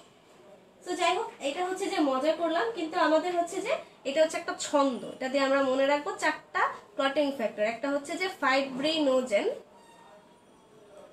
ফাইব্রিনোজেন, পরে দিয়ে হচ্ছে যে প্রথম্বিন, প্রথম্বিন, টুপ টুপ টুপ টুপ টুপ টুপ টুপ হচ্ছে থ্রোম্বোপ্লাস্টিন, থ্রোম্বোপ্লাস্টিন। এই যে থ্রোম্বোপ্লাস্টিনটা আছে ও হচ্ছে যে ইংরেজিতে টিএইচ দিয়ে শুরু হয়, ইংরেজিতে হচ্ছে যে টিএইচ দিয়ে শুরু হয়, এটার জন্য হচ্ছে যে টি এর সাথে হচ্ছে যে টটা মিলে, যার কারণে আপু তো বাংলায় লিখেছি তাই হচ্ছে তোমাদের হচ্ছে বুঝতে অসুবিধা হতে পারে। তো করে করে তো হচ্ছে যে একদম ইজি, সেটা কি ক্যালসিয়াম 2+ আয়ন। এখন এইখানে একটা ভুল হচ্ছে যে অনেকেই করে থাকে, মানুষ মাত্রই ভুল, সো অনেকেই ভুল করে থাকো যে পরীক্ষার হলে যদি ক্যালসিয়াম দেয় অপশনে, অপশনে যদি হচ্ছে যে ক্যালসিয়াম দেয়, তোমরা তো পড়বা যে আপু পড়াইছে ফুল পড়ে টুপ করে ক্যালসিয়াম ক্যালসিয়াম দাগা ক্যালসিয়াম দাগা ক্যালসিয়াম দাগাই দি। না, খবরদার, ক্যালসিয়াম 2+ থাকলে দাগাবা, শুধু ক্যালসিয়াম থাকলে প্লিজ সেটা দাগাও না, এটা হচ্ছে একটা ট্র্যাপ। তোমরা যদি ভুল করো এই জন্য টিচারদের হচ্ছে এটা একটা ট্র্যাপ। সো এই ট্র্যাপে প্লিজ কেউ পা দিও না, তাহলে কি হবে যে মানে পুরাটাই যাবে, শুধু শুধু আমার নামে দোষ দিবা। তো যাই হোক, যে ক্যালসিয়াম আয়ন থাকতে হবে, ক্যালসিয়াম আয়ন। তো এই চারটা হচ্ছে সবচেয়ে বেশি ইম্পর্টেন্ট। এখন টোটাল 13টা ক্লটিং ফ্যাক্টরের নাম হচ্ছে যে আমরা জানবো। আমাদের যে প্রথম যে ক্লটিং ফ্যাক্টর সেটা হচ্ছে আমাদের 1 নাম্বার যে ক্লটিং ফ্যাক্টরটা আছে, এটা হচ্ছে যে আমাদের 1 নাম্বার ক্লটিং ফ্যাক্টর ফাইব্রিনোজেন। তো আমাদের 2 নাম্বার ক্লটিং ফ্যাক্টরটা হচ্ছে প্রোথ্রম্বিন, এটা হচ্ছে 2 নাম্বার ক্লটিং ফ্যাক্টর। আমাদের 3 নাম্বারটা হচ্ছে থ্রোম্বোপ্লাস্টিন, থ্রোম্বোপ্লাস্টিন হচ্ছে যে আমাদের যে 3 নাম্বার হচ্ছে যে আমাদের ক্লটিং ফ্যাক্টর। 4 নাম্বার হচ্ছে আমাদের ক্যালসিয়াম আয়ন। এই হচ্ছে সিরিয়ালি 1 2 3 4। এবার বাকি যে আমাদের 9টা রয়ে গেছে, সেই 9টাও তো আমাদের জানতে হবে না?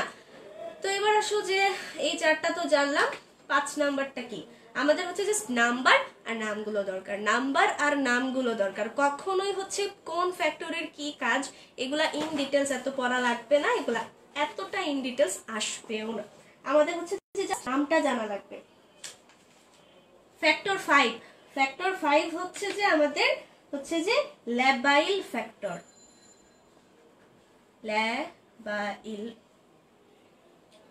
ল্যাবাইল ফ্যাক্টর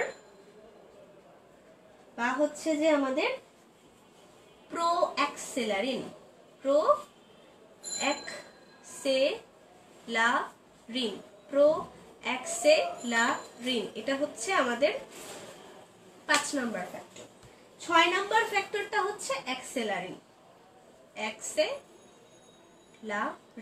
তো প্রো মানে তো পূর্বে, অ্যাক্সেলারিনের পূর্বে কি থাকবে? প্রোঅ্যাক্সেলারিন থাকবে। এখন দেখো, সবকিছু তুমি যদি হচ্ছে ছন্দ দিয়ে মুখস্থ করতে চাও, তাহলে দেখবা যে ছন্দ মনে রাখার জন্য আবার ছন্দ মুখস্থ করা লাগবে।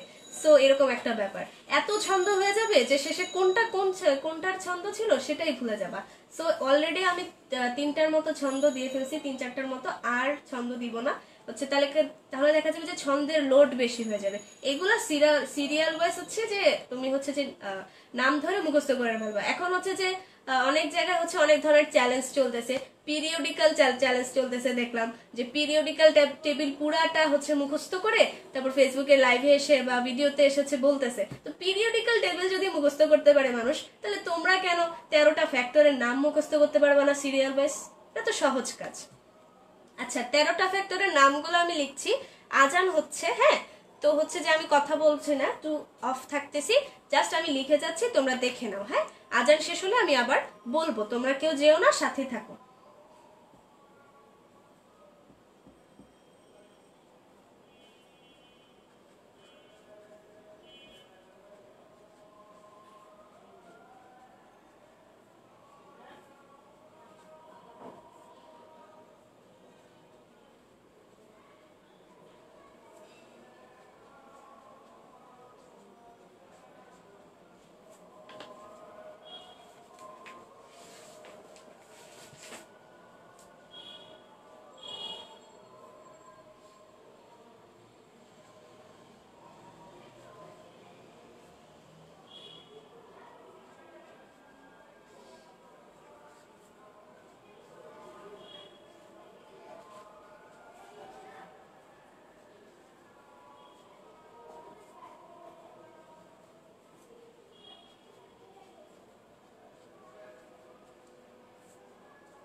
আল্লাহর ঘরে হচ্ছে যে আহ্বান করা হচ্ছে, তখন হচ্ছে যে আমরা চুপ থাকি। হ্যাঁ, তো যাই হোক, রক্ততঞ্চনের 13টা ফ্যাক্টর, এই 13টা ফ্যাক্টর হচ্ছে যে তোমাদের নাম অবশ্যই মনে রাখতে হবে। তা এই 13টা ফ্যাক্টরের মধ্যে 4টা ফ্যাক্টর অলরেডি আমি বলে ফেলেছি, ফাইব্রিনোজেন, প্রথ্রম্বিন, থ্রোম্বোপ্লাস্টিন আর হচ্ছে ক্যালসিয়াম আয়ন। 5 নম্বর ফ্যাক্টরটা হচ্ছে আমাদের ল্যাবাইল ফ্যাক্টর বা প্রো অ্যাক্সেলারিন। আর হচ্ছে যে 6 নম্বর যে ফ্যাক্টরটা আছে সেটা হচ্ছে যে অ্যাক্সেলারিন। 7 নম্বর ফ্যাক্টরটা হচ্ছে যে আমাদের স্টেবল ফ্যাক্টর বা প্রো কনভার্টিং, স্টেবল ফ্যাক্টর বা প্রো কনভার্টিং। আমাদের যে 8 নম্বর ফ্যাক্টরটা রয়েছে সেটা হচ্ছে অ্যান্টি হিমোফিলিক ফ্যাক্টর এ, অ্যান্টি হিমোফিলিক ফ্যাক্টর বা শর্টকাটে AHF এ, অ্যান্টি হিমোফিলিক ফ্যাক্টর। হ্যাঁ, দেন আমাদের 9 নাম্বারটা হচ্ছে যে আমাদের 8 নাম্বারটা ছিল হচ্ছে অ্যান্টি হিমোফিলিক ফ্যাক্টর এ, আর আমাদের 9 নাম্বারটা হচ্ছে যে ক্রিসমাস ফ্যাক্টর। 10 নাম্বারটা হচ্ছে যে স্টুয়ার্ট ফ্যাক্টর বা অ্যান্টি হিমোফিলিক ফ্যাক্টর বি। তাহলে অ্যান্টি হিমোফিলিক ফ্যাক্টর বি যেটা, সেটার আরেকটা নাম হচ্ছে স্টুয়ার্ট ফ্যাক্টর, এটা হচ্ছে আমাদের 10 নাম্বার ফ্যাক্টর। 11 নাম্বারটা কি প্লাজমা থ্রোম্বোপ্লাস্টিন অ্যান্টিসিডেন্ট বা হচ্ছে anti haemophilic C. Anti haemophilic যে সি, এটার আরেকটা নাম হচ্ছে প্লাজমা থ্রোম্বোপ্লাস্টিন অ্যান্টিসিডেন্ট। তোমরা লেখা বুঝতে পারছো তো?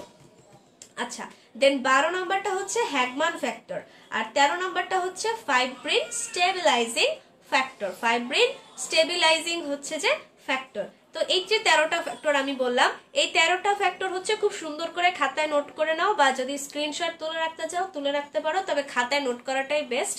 এবং অবশ্যই এই 13টা ফ্যাক্টরের নাম মনে রাখতে হবে, বিশেষ করে প্রথম 4টা তো মনে রাখতেই হবে। আর অ্যান্টি হিমোফিলিক ফ্যাক্টর যেগুলো আছে সেগুলোর যে হচ্ছে যে আমাদের অপর যে নাম রয়েছে, যেমন অ্যান্টি হিমোফিলিক ফ্যাক্টর বি এর অপর নাম স্টুয়ার্ট ফ্যাক্টর, আর অ্যান্টি হিমোফিলিক সি এর অপর নাম হচ্ছে প্লাজমা থ্রোম্বোপ্লাস্টিন অ্যান্টিসিডেন্ট ফ্যাক্টর।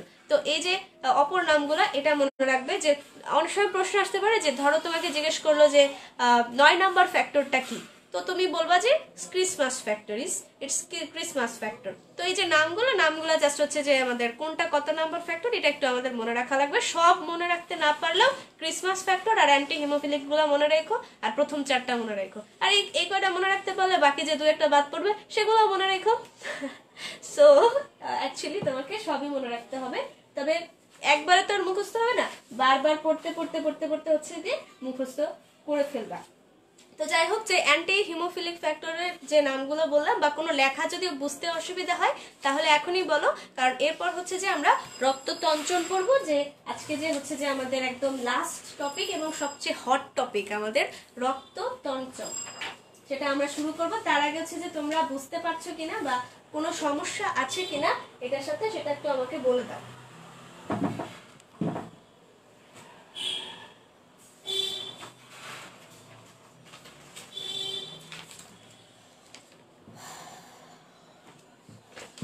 ওকে, দেন আমরা হচ্ছে যে রক্ততঞ্চনের যে কারণ সেটা হচ্ছে যে আমরা এখন পড়বো, যে রক্ততঞ্চন কিভাবে আমাদের শরীরে হচ্ছে যে ঘটে।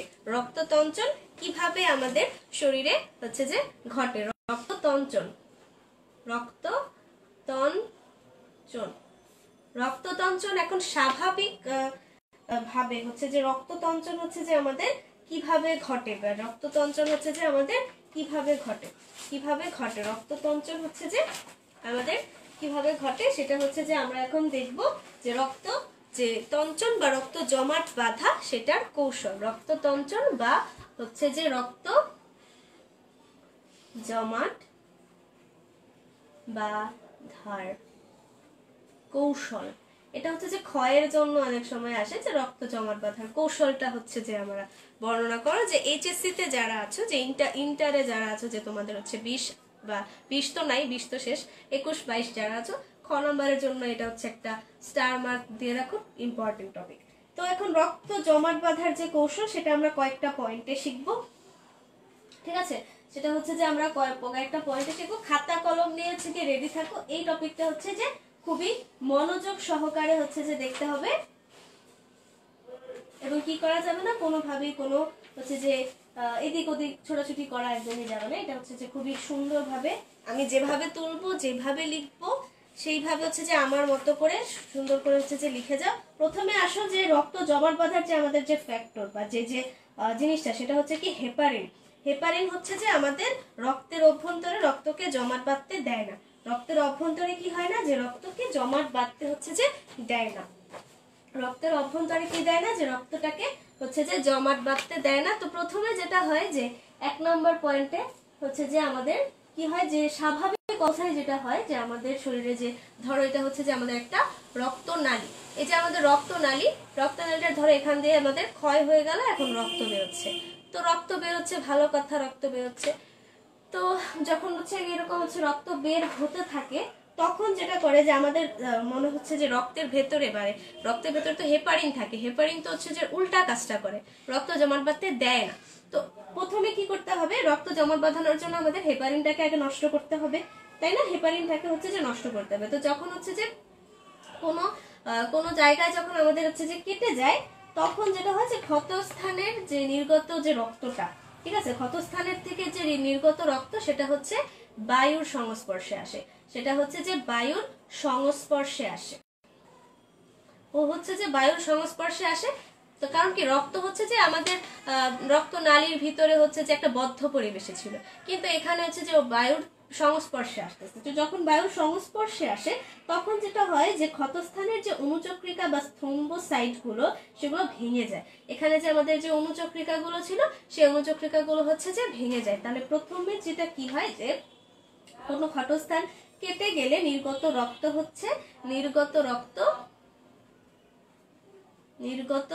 রক্ত হচ্ছে যে আমাদের বায়ুর সংস্পর্শে আসতেছে, বায়ুর সংস্পর্শে আসে, বায়ুর সংস্পর্শে আসে। দেন কি হয়, যে আমাদের যে অনুচক্রিকা গুলো আছে, সেই ক্ষতস্থানের অনুচক্রিকা গুলো ভেঙে যায়, ক্ষতস্থানের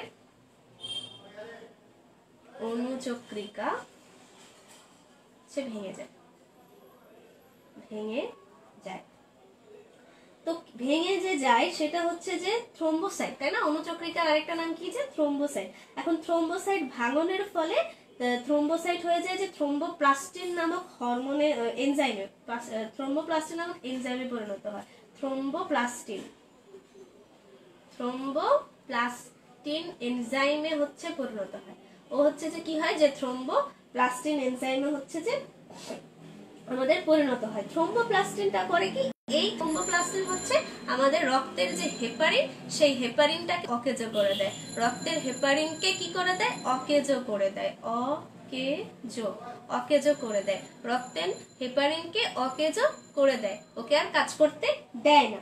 এরপর ওকে যে অকেজো করে দেয়, আরেকটা কাজ করে, যে আমাদের ক্যালসিয়াম আয়নের উপস্থিতিতে নিষ্ক্রিয় প্রোথ্রম্বিন নামক গ্লাইকোপ্রোটিনের সঙ্গে বিক্রিয়া করে আমাদের থ্রোম্বিন এনজাইম উৎপন্ন করে। তাহলে থ্রোম্বোপ্লাস্টিন হচ্ছে দুটা কাজ করতেছে, একটা হচ্ছে যে হেপারিনকে অকেজো করছে, আরেকটা হচ্ছে যে ক্যালসিয়াম 2+ এর উপস্থিতিতে, এই যে আমাদের ক্যালসিয়াম আয়নের উপস্থিতি, এর উপস্থিতিতে হচ্ছে যে ও কি করতেছে, আমাদের যে প্রোথ্রম্বিন নামক যে আমাদের ফ্যাক্টরটা আছে, প্রোথ্রম্বিনকে হচ্ছে যে কি করতেছে, যে আমাদের যে নিষ্ক্রিয় প্রোথ্রম্বিন ছিল, ও হচ্ছে যে ছিল হচ্ছে যে আমাদের নিষ্ক্রিয়, ও হচ্ছে যে ছিল কি, ও হচ্ছে যে ছিল হচ্ছে যে নিষ্ক্রিয়, ঠিক আছে, নিষ্ক্রিয় ছিল। এই নিষ্ক্রিয় প্রোথ্রম্বিনটাকে করে দিবে কি, সক্রিয় থ্রম্বিন করে দিবে। কি করে দিবে, ও হচ্ছে যে সক্রিয়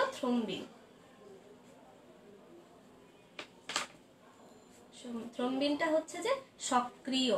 তাহলে কি বলছে, যে ক্যালসিয়াম আয়নের উপস্থিতিতে প্রোথ্রম্বিন এনজাইমটা হচ্ছে আমাদের নিষ্ক্রিয় প্রোথ্রম্বিন এনজাইমটাকে হচ্ছে যে এনজাইম না, সরি, ফ্যাক্টরটাকে হচ্ছে যে থ্রম্বিনে পরিণত করবে, প্রোথ্রম্বিনকে থ্রম্বিন এনজাইমে পরিণত করবে। এটা হচ্ছে আমাদের এনজাইম, থ্রম্বিনটা হচ্ছে যে এনজাইম, ঠিক আছে। এখন থ্রম্বিনটা কি করবে, এই যে আমাদের থ্রম্বিনটা আছে, ও হচ্ছে যে কি করবে, আমাদের যে দ্রবণীয় প্লাজমা প্রোটিন যে ফাইব্রিনোজেন, আমাদের যে ফাইব্রিনোজেন আছে, ও কিন্তু হচ্ছে যে দ্রবণীয় ফ্রাই হয়ে গেছে। আসলে এত গরম পড়েছে, গরমে হচ্ছে যে ভাজা ভাজা হয়ে ফ্রাই হয়ে গেছে, ফাইব্রিনোজেন হবে, ফাইব্রিনোজেন। তো এই যে ফাইব্রিনোজেনটা আছে, ও হচ্ছে কিন্তু অদ্রবণীয়, ও কিন্তু কি, অদ্রবণীয়, ও হচ্ছে দ্রবণীয়, আর ওর থেকে যেটা তৈরি হয় সেটা অদ্রবণীয়, ও হচ্ছে দ্রবণীয়, কারণ ও তো রক্তে দ্রবীভূত থাকে। এই যে আমাদের ফাইব্রিনোজেনটা আছে, থ্রোম্বিন এনজাইমটা কি করে, এই যে আমাদের ফাইব্রিনোজেনটা আছে এটাকে হচ্ছে আমাদের প্রথমে ফাইব্রিন মনোমারে পরিণত করে, তারপর হচ্ছে যে ফাইব্রিন পলিমারে পরিণত করে, এবং সর্বশেষে হচ্ছে যে ফাইব্রিন জালকে রূপান্তর করে। ফাইব্রিন জালক, ফাইব্রিন জালকে রূপান্তর করে। এই ফাইব্রিন জালকের যেটা আছে, যে ফাইব্রিন যেটা আছে, ও ফাইব্রিনটা কিন্তু হচ্ছে অদ্রবণীয়, অদ্রবণীয়। তাহলে আমাদের ফাইব্রিনোজেনটা ছিল দ্রবণীয়, কিন্তু ফাইব্রিন জালক হচ্ছে অদ্রবণীয়। সো ফাইব্রিনটা হচ্ছে যে অদ্রবণীয়। তাহলে এখন ফাইব্রিন জালকে কি হয়, যে ফাইব্রিন জালকে হচ্ছে যে আমাদের তখন হচ্ছে যে রক্তকণিকা আটকা পড়ে। কি হয়, যে আমাদের ফাইব্রিন জালকে হচ্ছে যে রক্তকণিকা যেগুলো আছে, যে আমাদের ফাইব্রিন জালকে রক্তকণিকাগুলো হচ্ছে যে আটকা পড়ে। ফাইব্রিন জালকে হচ্ছে যে রক্তকণিকাগুলো আটকা পড়ে, এবং লাস্টলি আমাদের রক্ততঞ্চন ঘটে, রক্ততঞ্চন ঘটে। যে এখানে যে কি হয়, যে আমাদের এখানে যে কেটে গেছিল, এই যে আমাদের রক্তনালীটা কেটে গেছিল, এখানে যেটা তৈরি হয়, এখানে হচ্ছে যে যেখানে যে হচ্ছে যে আমাদের ফাইব্রিন জালক যে তৈরি হয়, এই ফাইব্রিন জালক তৈরি হলে এখানে কি হয়, যে আমাদের রক্তকণিকাগুলো এখানে আটকে যায়, যার ফলে এখানে একটা কি তৈরি হয়, যে তোমার হিমোস্ট্যাটিক প্লাগ বলে এটাকে, একটা প্লাগ তৈরি হয়, একটা হচ্ছে যে একটা কিছু তৈরি হয়। যেমন ধরো তোমার হয়েছে না এরকম অনেক সময়, যে কোথাও একটু কেটে গেছে বা সূচ ফুটে গেছে, সুই ফুটে গেছে, দেন ওই জায়গায় একটা দেখা যায় না, যে লাল একটা পিণ্ড আকৃতির ধারণ করে, এই জিনিসটাকে বলা হয় হচ্ছে হিমোস্ট্যাটিক প্লাগ, হিমোস্ট্যাটিক প্লাগ বলা হয়। এই যে হিমোস্ট্যাটিক প্লাগ গঠন করে, এই হিমোস্ট্যাটিক প্লাগ গঠন করার কারণে হচ্ছে যে আমাদের কি হয়, যে এখানে হচ্ছে রক্তকণিকাগুলো হচ্ছে যে আর বাইরে বেরোতে পারে না, আমাদের রক্ত জমাট বেঁধে যায়। Haemostatic plug, haemostatic plug. তাহলে এই যে হিমোস্ট্যাটিক প্লাগ, এই হিমোস্ট্যাটিক প্লাগটা অ্যাকচুয়ালি কি? হিমোস্ট্যাটিক প্লাগটা হচ্ছে, আমরা কি বললাম, যে আমাদের হচ্ছে যে এই যে রক্ততঞ্চন যাতে হচ্ছে যে দ্রুত হয়, এবং হচ্ছে যে আমাদের কোনোভাবেই হচ্ছে যে অতিরিক্ত যে রক্তগুলো আছে আর যেন আমাদের হচ্ছে যে কেটে বাইরে চলে যেতে না পারে, সেই জন্য এখানে হচ্ছে যে আমাদের হিমোস্ট্যাটিক প্লাগ গঠন করে। এবং এই হিমোস্ট্যাটিক প্লাগের ভিতরে তাহলে আমাদের কি কি থাকতেছে, থাকতেছে হচ্ছে আমাদের হিমোস্ট্যাটিক প্লাগের ভিতরে কি কি থাকতেছে, যে বলা যায় যে ব্লাড প্লাটিলেটস বা হচ্ছে আমাদের অনুচক্রিকাগুলো হচ্ছে এখানে আটকা পড়ে যাচ্ছে। প্লাটিলেটস, ব্লাড প্লাটিলেটস, প্লাস হচ্ছে যে কি আমাদের plasma protein, plasma PROTEIN protein, plasma protein. তাহলে এখানে কি কি থাকতেছে, এই যে আমাদের হিমোস্ট্যাটিক প্লাগ, এই যে হিমোস্ট্যাটিক প্লাগটা তৈরি হয়েছে, সেখানে কি হচ্ছে, যে আমাদের ব্লাড প্লাটিলেটস আর হচ্ছে আমাদের প্লাজমা প্রোটিন দুটো মিলিয়ে তৈরি হচ্ছে হিমোস্ট্যাটিক প্লাগ, যেটা হচ্ছে আমাদের রক্ত তঞ্চনে সহায়তা করছে। আরেকটা পদার্থ এখানে আমাদের কাজ করে, সেটা আমি আগেও বলেছি, যে সেরোটোনিনের কথা। সেরোটোনিনের কথা আমি কিন্তু অনুচক্রিকা পড়ানোর সময় বলেছি। সেরোটোনিন, সেরোটোনিনের আরেকটা নাম কি বলতে পারবা কেউ? কমেন্টে জানাও তো, সেরোটোনিনের আরেকটা নাম কি? এই যে সেরোটোনিনটা আছে, ও কি করে, সেরোটোনিনটা হচ্ছে যে আমাদের হচ্ছে একটা রাসায়নিক হচ্ছে যে বস্তু উৎপন্ন করে। যে আমাদের সেরোটোনিনটা এটা উৎপন্ন করে হচ্ছে যে আমাদের যে অনুচক্রিকা আছে, অনুচক্রিকা এই পদার্থটাকে উৎপন্ন করে। অনুচক্রিকার কাজ এটা। আমাদের যে অনুচক্রিকা রয়েছে, সে হচ্ছে যে সেরোটোনিনকে উৎপন্ন করে। সেরোটোনিন কে উৎপন্ন করে? অনুচক্রিকা উৎপন্ন করে। অনুচক্রিকা কি উৎপন্ন করে? সেরোটোনিন উৎপন্ন করে। সেরোটোনিনের আরেকটা নাম হচ্ছে 5-HT বা 5-হাইড্রক্সিট্রিপটামিন। 5-হাইড্রক্সিট্রিপটামিন, যেটা হচ্ছে যে অনুচক্রিকা হচ্ছে সেরোটোনিন ক্ষরণ করে, যার ফলে হচ্ছে যে কি হয়, যে আমাদের হচ্ছে যে রক্তনালী সংকোচন হয়, রক্ত নালী সংকোচন হয়। ধরো যে এই যে তোমার রক্তনালীটা এখান থেকে যে কেটে গেল, এই নালীটা হচ্ছে যে এরকম ছিল, এই সেরোটোনিনটা কি করবে, যে সেরোটোনিনটা হচ্ছে যে রক্তনালীটাকে আরো বেশি সংকুচিত করে দিবে। তো আগের থেকে সংকুচিত হলে কি এখান থেকে যে প্রথম অবস্থায় যে পরিমাণ রক্ত এখান দিয়ে বের হতে পারতো, এই যে সংকুচিত করে দিলে, এখন কি আর অত পরিমাণে রক্ত বেরোবে? এখন হচ্ছে কম পরিমাণে রক্ত বেরোবে না। তাহলে কি হবে, তোমার রক্ত জমাট বাঁধার যে বিষয়টা, সেটা ত্বরান্বিত হলো, প্লাস হচ্ছে তোমার রক্তক্ষরণ কম হলো। তো এই যে বিষয়টা এখানে সাহায্য করছে যে আমাদের এই যে সেরোটোনিন মহাশয় আছেন, এ খুবই ভালো একটা মানুষ, এ হচ্ছে খুবই ভালো মানুষ, একেবারে মাটির মানুষ, এ হচ্ছে আমাদের খুব উপকার করে, এ হচ্ছে যে আমাদের রক্তনালীর সংকোচন ঘটিয়ে আমাদের রক্তক্ষরণ কমায়। দেখুন যে রক্ত যে তঞ্চন, সেই তঞ্চনের একটা যে সময়কাল সেটা আমাদের জানতে হবে, সেটা হচ্ছে যে রক্ততঞ্চন কাল, আমাদের রক্ততঞ্চনের সময়, রক্ততঞ্চনের যে সময়টা আমাদের লাগে একজন সুস্থ স্বাভাবিক মানুষের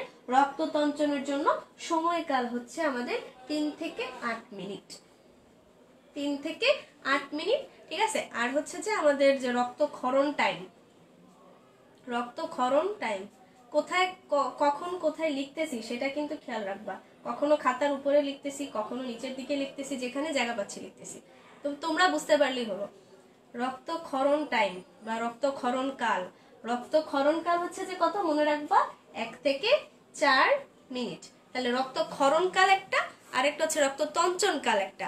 রক্তক্ষরণ কাল হচ্ছে যে 1 থেকে 4 মিনিট, 1 থেকে 4 মিনিট পর্যন্ত তোমার রক্তক্ষরণ হবে, এরপর আর হবে না স্বাভাবিক অবস্থায়। আর রক্ততঞ্চন হচ্ছে যে তোমার 3 থেকে 8 মিনিটের মধ্যে এই পুরো প্রক্রিয়া হয়ে যাবে। প্রক্রিয়াটা আরেকবার বলছি, কি হয় যে একটা রক্তনালী হচ্ছে যে কেটে গেলে সেখান থেকে রক্ত বের হতে থাকে, তো নির্গত রক্তটা বায়ুর সংস্পর্শে আসে, দেন ক্ষতস্থানের অনুচক্রিকা গুলো ভেঙে যায়, ভেঙে গিয়ে হচ্ছে যে অনুচক্রিকা তো হচ্ছে যে আমাদের থ্রোম্বোসাইট, তাই না, থ্রোম্বোসাইট গুলো ভেঙে গিয়ে থ্রোম্বোপ্লাস্টিন এনজাইমে পরিণত হয়। থ্রোম্বোপ্লাস্টিন এনজাইম দুইটা কাজ করে, এক হচ্ছে যে ও হেপারিনকে অকেজো করে দেয় যাতে হেপারিনের কোনো বাধা সৃষ্টি করতে না পারে, আরেক হচ্ছে যে ক্যালসিয়াম 2+ এর উপস্থিতিতে প্রথ্রম্বিন থেকে নিষ্ক্রিয় প্রথ্রম্বিনকে ও হচ্ছে থ্রম্বিন, সক্রিয় থ্রম্বিনে পরিণত করে।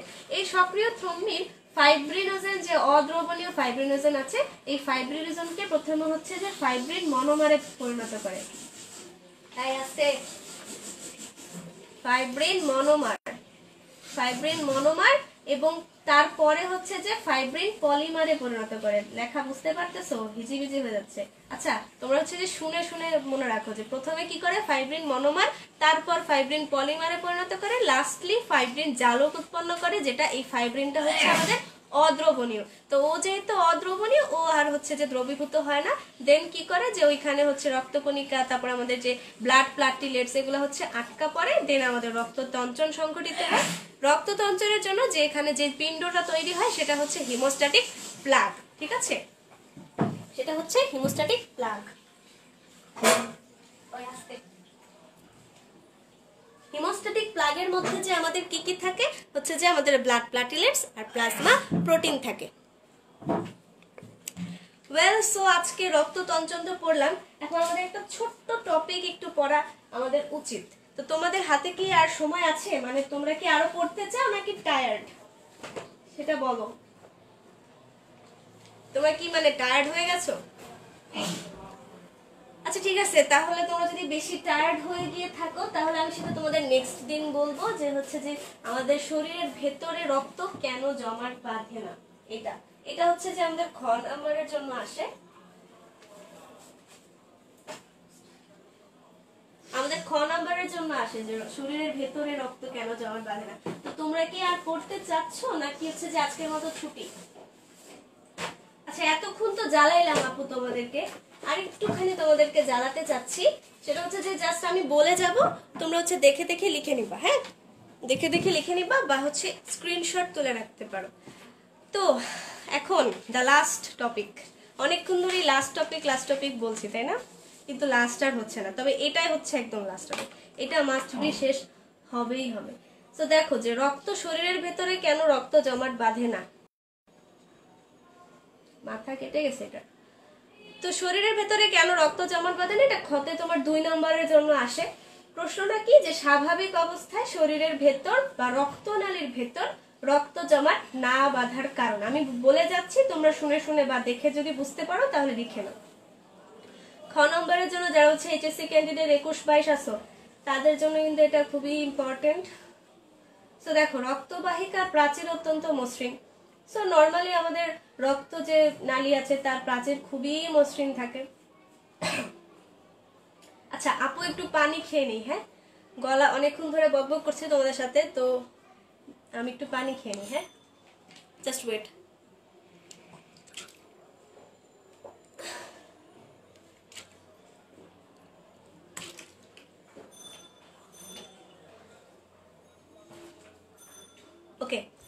তো এখানে যেটা বলছিলাম যে আমাদের রক্তবাহিকার প্রাচীর হচ্ছে যে অত্যন্ত মসৃণ, এতই মসৃণ, এত স্মুথ, এখান দিয়ে হচ্ছে রক্ত কণিকাগুলো আছে সেগুলো স্মুথলি প্রবাহিত হয়, কোনো প্রবলেমই হয় না। তো এই জন্য রক্ত জমাট বাঁধারও কোনো প্রশ্ন পড়ে না, যখন স্বাভাবিক অবস্থায়, কি কেটে কেটে গেলে না, স্বাভাবিক অবস্থায়। আর রক্তনালীর ভেতর দিয়ে প্রচন্ড গতিতে রক্ত সঞ্চালন হয়, মনে করে যে একেবারে ভীষণ স্পিড, তোমার মনে করো যে 5G স্পিডে বা 6G স্পিডে হচ্ছে, অনেক স্পিডে হচ্ছে আমাদের শরীরের রক্তনালীর ভেতর দিয়ে রক্তকণিকাগুলো হচ্ছে যে দৌড়াদৌড়ি করে, যাওয়া আসা করে, এত প্রচন্ড গতিতে প্রবাহিত হয় বা সঞ্চালন হয় যে তারা হচ্ছে যে জমাট বাঁধার যে কোনো অবকাশই থাকে না।